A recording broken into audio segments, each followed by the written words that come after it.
নাইম ভাই দেখেন একটা ব্র্যান্ডের ফ্রিজ, হায়ার কোম্পানি, ঠিক আছে? হায়ার ব্র্যান্ডের ভাই, আমি ডিপ পোস্টের, উপরে ডিপ, নিচে নরমাল, নিচে নরমাল, একদম ফ্রেশ কন্ডিশন আছে, ওয়াশ করে দিব আরো, ঠিক আছে? কন্ডিশন অনেক ভালো আছে ভাই। আমি দরজাটা একটু দেখাই দিই দর্শকদের। হ্যাঁ দেখা। দেখেন দরজার বাইরের লুকটা দেখাই, একদম কোনো ধরনের কোনো মায়ের খাটা কুতা গাতি কিছু নাই না। নাকি? হায়ার ব্র্যান্ডের, হায়ার ব্র্যান্ডের। মামুন ভাই এর দাম চাচ্ছে হলো 16,000 টাকা। 16 আপনার ব্লগ দিয়ে কেউ যদি আসে 14 করে দাম, জান 14 অফার করে দেন জান ভাই, 13 করে দিলাম, ডেলিভারি 13,000 টাকা delivery charge delivery charge free. আর একটা দেখেন শার্পের এটা Sharp 222 লিটার ফ্রিজ, ঠিক আছে? অল ফেমাস একটা ব্র্যান্ডের ফ্রিজ, নন পোস্টের, উপরে ডিপ, নিচে নরমাল, Normal। ঠিক আছে? ভাই এটা চেঞ্জ করে দিব, ঠিক আছে? এটা Change করে দিবেন? চেঞ্জ করে দিব, মামুন ভাই এটা একটু দর্শকদের দেখাই, অল্প বাজেটের ফ্রিজ, একদম ফ্রেশ। মিডিয়াম সাইজের।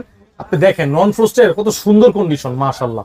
এবং দেখেন ডিমের খাঁচিগুলো সুন্দর আছে। হ্যাঁ, এটা মনে হয় এটা না খুলে ব্যবহার করছে তো জং ধরে গেছে, আমি এটা একটা চেঞ্জ করে চেঞ্জ দিব, করে ভালো দিবেন, fresh এখানে দিব। পকেট মোর সব সবকিছু আছে, কোনো কিছু মিসিং নাই ইনশাআল্লাহ। এটা দাম চাচ্ছি 17,000 টাকা। মামুন ভাই 16 করে দিলাম ভাই, 16। ভাই আর কিছু ডেলিভারি চার্জ ফ্রি ভাই। অফার করেন ভাই। ভাই এটা তো মনে করেন কিনা বেশি, আচ্ছা 15,000, যান 500, 15,500, 15,500। ঠিক আছে।